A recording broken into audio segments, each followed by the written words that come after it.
क्या आपको भी ये लगता है कि आपकी लाइफ बिगड़ रही है? तो इसका सबसे मेन कारण आप ही हैं। Yes, you are your main कारण of your destruction. Destruction in bad way, not in good way. जो आपकी लाइफ को बर्बाद कर देगा आगे जाने वाले लॉन्ग टर्म में। So number 1, late night mobile scrolling.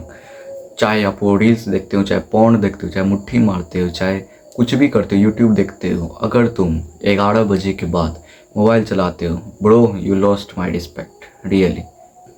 If you are not making money and then also you are scrolling mobile after 11 AM, then you have no rights. तुम्हारा खेल ख़त्म है, तुम्हारा तेल ही ख़त्म है, तुम कुछ नहीं कर सकते। क्योंकि जब तुम मोबाइल चलाओगे 1 बजे 2 बजे रात तक, तो तुम कुछ अचीव कैसे करोगे? तुम उठोगे कैसे 5 बजे?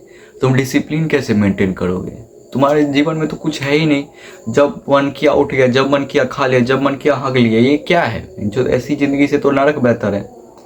इसका सॉल्यूशन मैं बताता हूँ। बेड टाइम को फिक्स करो, स्लीप साइकिल को फिक्स करो, अपने फ़ोन को बेड से दूर ले जाओ। जैसे ही 7 बजे घड़ी देखी 7 बजे, मोबाइल को रखो side, do not disturb mode on करो, बस रख दो दूसरे कमरे में अथवा अपने बेड से दूर रख दो और सो जाओ। सोना नहीं है, बस ऐसे लेट जाओ, लेटो और सोचो, जो भी सोचना है सोच लो। क्योंकि अगर अभी नहीं सोचोगे तो ज़िंदगी ऐसा खट्टा लेमन चुसवाएगी ना, बिल्कुल इस लेमन की तरह ऐसा खट्टा चुसवाएगी, फिर तुम खुद ही देख लेना। So don't scroll late night. हाँ, मैं मानता हूँ इंडियन एजुकेशन सिस्टम सिटी है, actually Indian school system shitty है। 7 बजे बच्चा आया, 3 बजे बच्चा घर गया, उसके बाद क्या करेगा? सो जाएगा या तो फ़ोन चलाएगा। खेलने का तो उसके पास टाइम ही नहीं। फिर ट्यूशन करके आएगा 7 बजे, फिर पढ़ने बैठेगा, फिर मोबाइल चलाएगा। अब उसका टाइम उसी में बीत गया। 10 बजे तक वो खाना खाएगा, उसके बाद वो क्या करेगा? फ़ोन ही चलाएगा ना।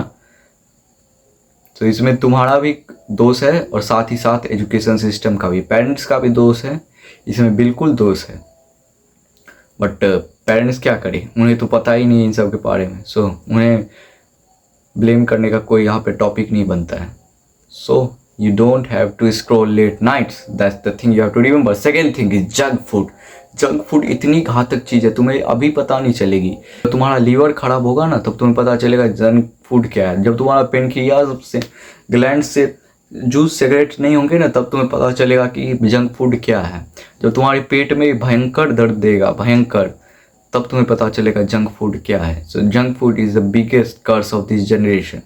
और मैं हाईली रिकमेंड करता हूँ जंक फूड को। तुम महीने में क्या, साल में 1 बार खाओ, वो भी मजबूरन, अगर किसी ने खिला दिया, अपने दोस्त की पार्टी थी तो बस, उसके अलावा मत खाओ।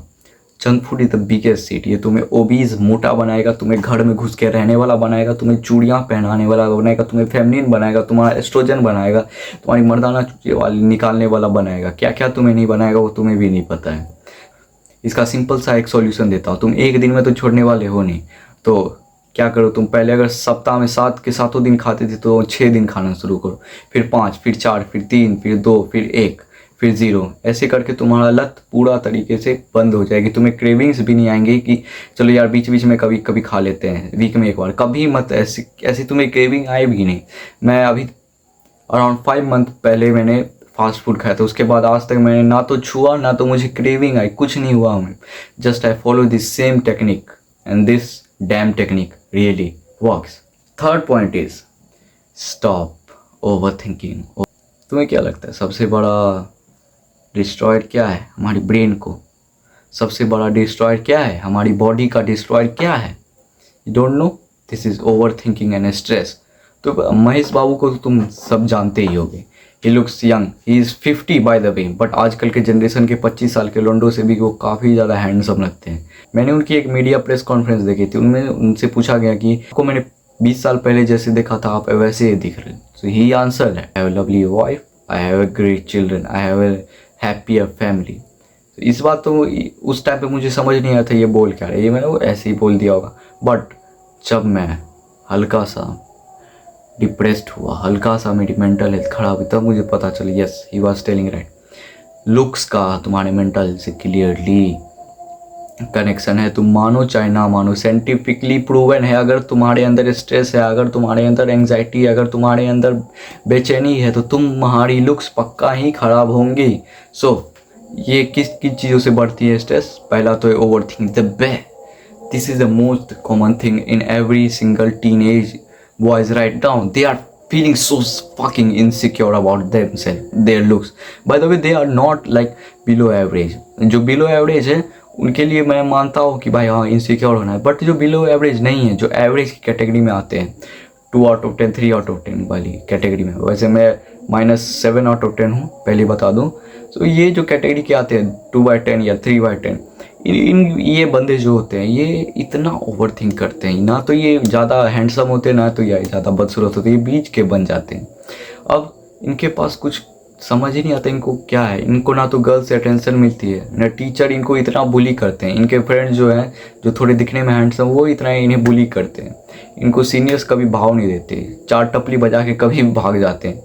5 मिनट अगर इन्हें वॉशरूम जाना हो तो इनके साथ कोई जाने का नहीं रहता। तो इनके पास इतनी सारी प्रॉब्लम्स है कि ये ओवर थिंक करें, और तुम मानोगे नहीं, इनको ओवर थिंकिंग करना एक हैबिट सी लग चुकी है। हर बार लोगों को देख के इनको जज करने की इतनी गंदी आदत लग जाती है ना, कि भाई देख यार उसकी तो जॉलाइन इतनी अच्छी है, मेरी तो जॉलाइन, ये देख